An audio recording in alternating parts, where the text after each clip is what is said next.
In this video, we'll talk about the graphs of the other trigonometric functions. When we say the other trigonometric functions, we mean the functions that aren't sine and cosine. But naturally, we're going to start by talking about sine and cosine. This is the graph of the sine function. The sine function has several important characteristics, one of which is that it is a periodic function with period 2 pi. That means if you shift it either left or right by 2 pi, the graph looks the same. We can say that by saying that sine of x is equal to sine of x plus 2 pi. Then if you add another 2 pi, you still get the same thing. So that's equal to sine of x plus 4 pi, which is equal to that sine of x plus 4 pi, and then you add 2 pi to that. So that's equal to sine of x plus 6 pi. This is true for any x in the domain. For any x in the domain, sine of x is equal to sine of x plus 2 pi. It's also true if you subtract 2 pi. So sine of x is also equal to sine of x minus 2 pi, which is equal to sine of x minus 4 pi, and so on. That's true for any x in the domain. Speaking of the domain of the sine function is all real numbers. The range, however, is the set, or the interval from minus 1 to 1. It's the closed interval because we're including the endpoints. That's because the range gives you all of the possible output values, and we can actually achieve positive 1 or minus 1. In fact, since this is a periodic function, there are infinitely many places where you get positive 1 and negative 1. Another property of the sine function is that it's an odd function. That means that sine of negative x is equal to the opposite of sine of x. Another way of saying that is that y equals sine of x is symmetric about the origin. Being symmetric about the origin means that if you rotate it 180 degrees about the origin, you get the same graph. So if you imagine having a fixed point here at the origin, you could spin the rest of the graph around 180 degrees and you'd get something that looks the same. The cosine function is actually the same graph as the sine function, just shifted by pi over 2. That's the essence of the cofunction identity. The cosine function, therefore, has many of the same properties. It's periodic with period 2 pi. The domain is again the set of all real numbers, and the range is the same as with sine, because again it's the same graph, just shifted to the left or the right, depending on how far you want to shift it. But the range is the same. It's the interval from minus 1 to 1, including the endpoints. However, the cosine function is what we call an even function. So cosine of negative x is equal to cosine of x. Graphically speaking, that means that the graph is symmetric about the y-axis. That is to say, if you reflect it through the y-axis, you get something that looks the same. So that's the graph of the cosine function. The tangent function does not look like sine or cosine. Remember that tangent is sine divided by cosine. So tangent of x is equal to sine of x divided by cosine of x. In particular, wherever you're dividing by 0, you get a vertical asymptote. So that is, wherever cosine is 0, the function is not defined. And that's why we have all of these vertical asymptotes here. Since sine and cosine are both periodic, it's not surprising that tangent is also periodic. However, the period for tangent is not 2 pi. The period for tangent is pi. So tangent of x is equal to tangent of x plus pi, is equal to tangent of x plus 2 pi, is equal to tangent of x plus 3 pi, and so on and so forth. And naturally, tangent of x is equal to tangent of x minus pi, or tangent of x minus 2 pi, and so on.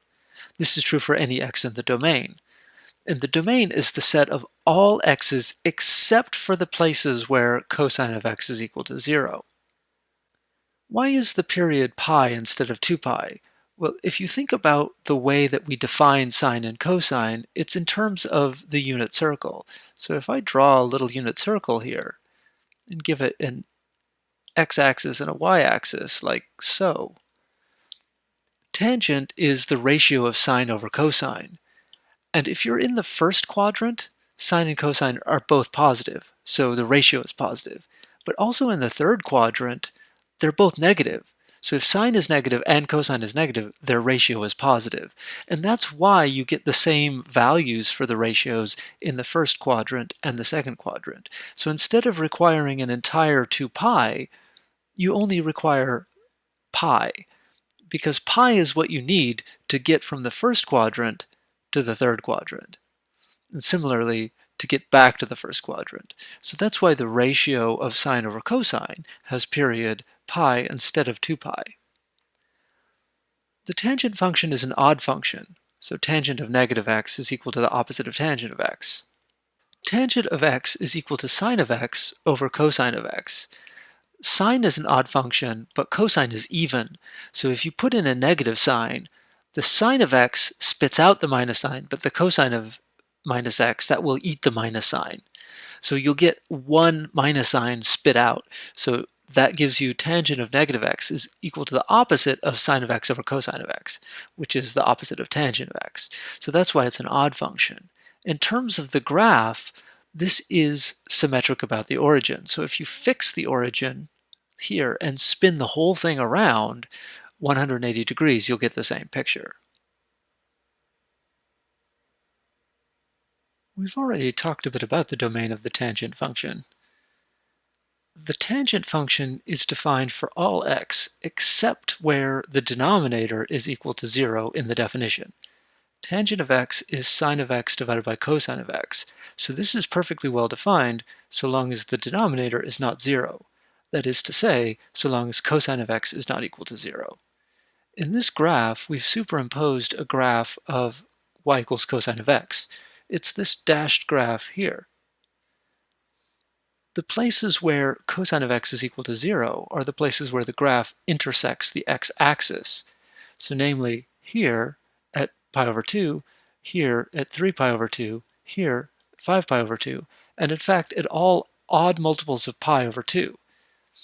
It's also true when you have a negative value, so negative pi over 2, negative 3 pi over 2, negative 5 pi over 2.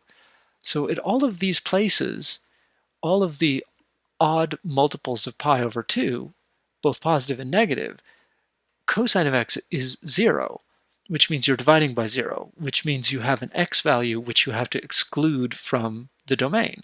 So the domain of the tangent function is the set of all x's such that cosine of x is not equal to 0.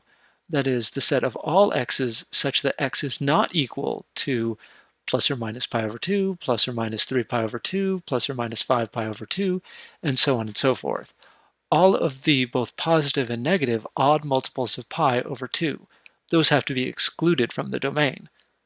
The range of the tangent function is also quite different from sine and cosine. The range of the tangent function is the set of all real numbers. Unlike sine and cosine, which are both bounded functions, the tangent function is not bounded. And that's precisely because of all of these values that we're excluding from the domain. You're excluding things from the domain where you divide by 0, but as you're getting closer and closer to those x values, your values for tangent are growing without bound, either growing in the positive direction or falling in the negative direction. As your x values get close to these excluded points, you have vertical asymptotes, and at these vertical asymptotes, or as you're getting close to these vertical asymptotes, the tangent function either becomes larger and larger without bound, or it becomes more and more negative without bound. That is to say, it's decreasing without bound. So because of that, the range of tangent is the set of all real numbers. And that gives us the tangent function. What about the secant function? Well, the secant function is 1 over cosine. So secant of x is equal to 1 over cosine of x. And because of that, we get a lot of the properties of secant inherited from cosine. So the secant function is also periodic with period 2 pi. That's because cosine is periodic with period 2 pi. The secant function is an even function. And again, that's because cosine is an even function. And here you're just looking at 1 over that cosine. So if I was to replace x with a negative x, I would have a negative x in the cosine, and cosine is an even function, so it will eat that negative sign. So you'll just end up with 1 over cosine of x, which is the same as secant of x. So secant is an even function. Secant of negative x is equal to secant of x. And again, that means that the graph is symmetric about the y-axis. As you can see here, y is like a mirror. To the right is a mirror image of what's to the left.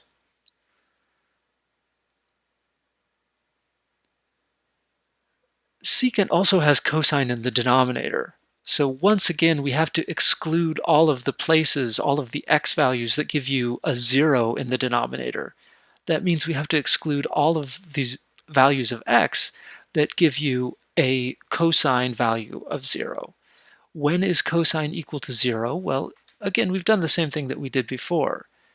We have superimposed this dashed graph here, which is the graph of y equals cosine of x.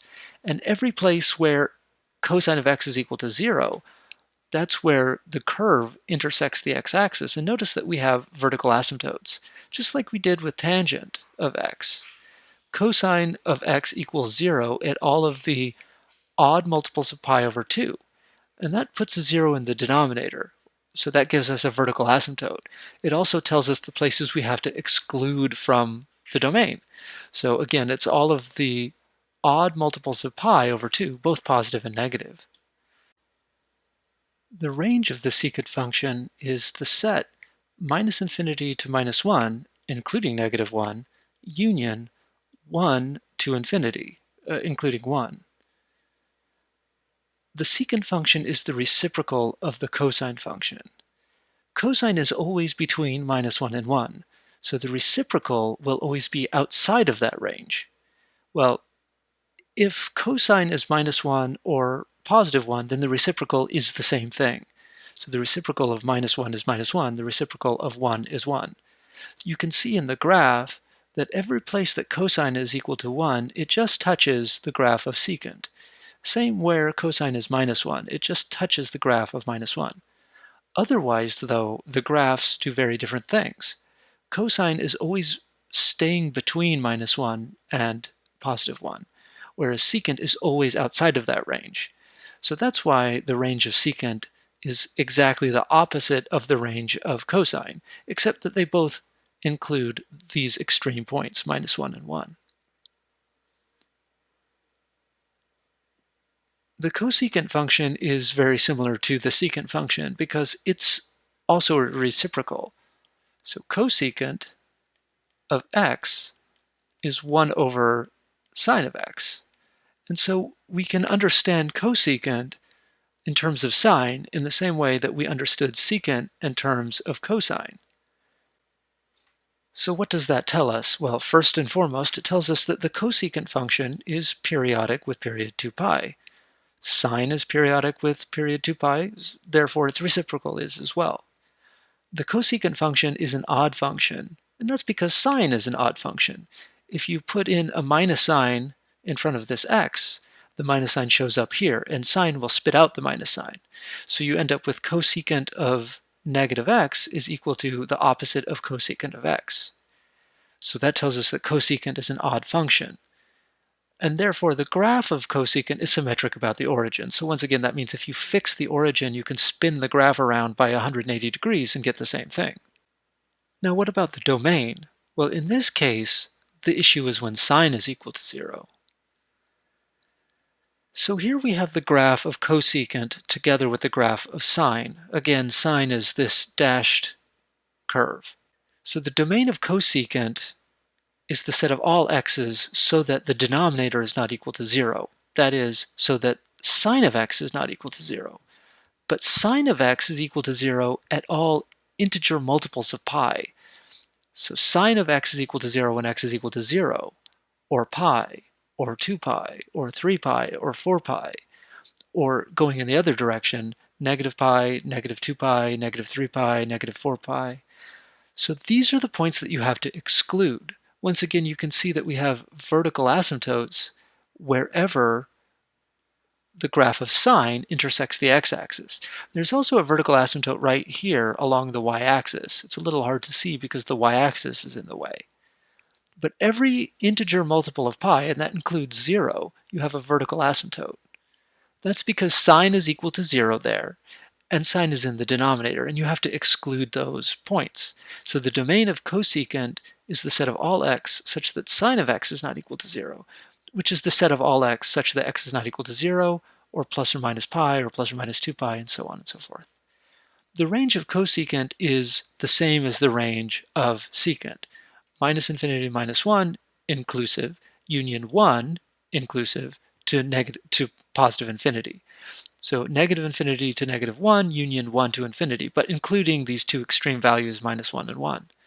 And for the same reason, we're looking at a reciprocal function.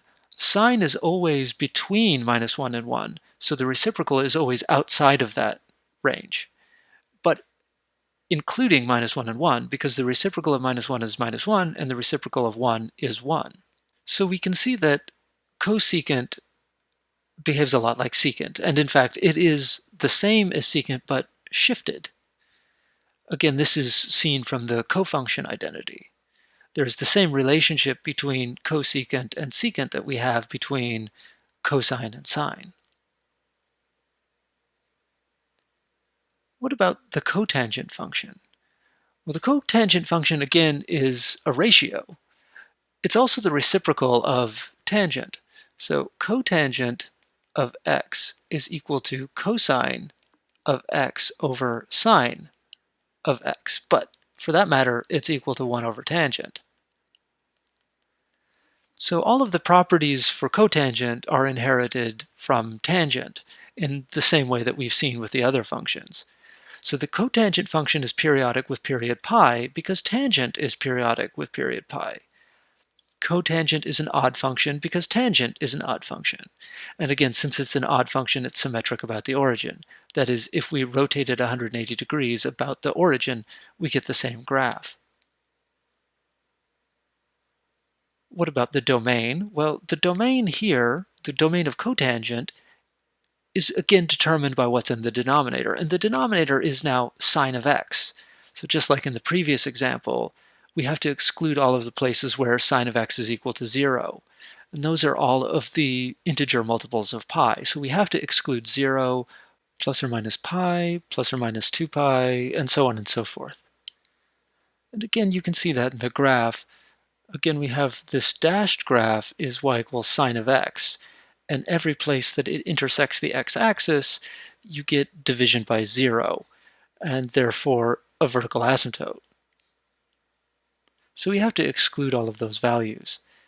The range of the cotangent function is, again, the set of all real numbers from minus infinity to infinity. And this is true for the same reason that it was for tangent. And indeed, being the reciprocal of tangent gives us a lot of the same properties, including the same shape, but just sort of decreasing instead of increasing. As you can see here, it's decreasing instead of increasing.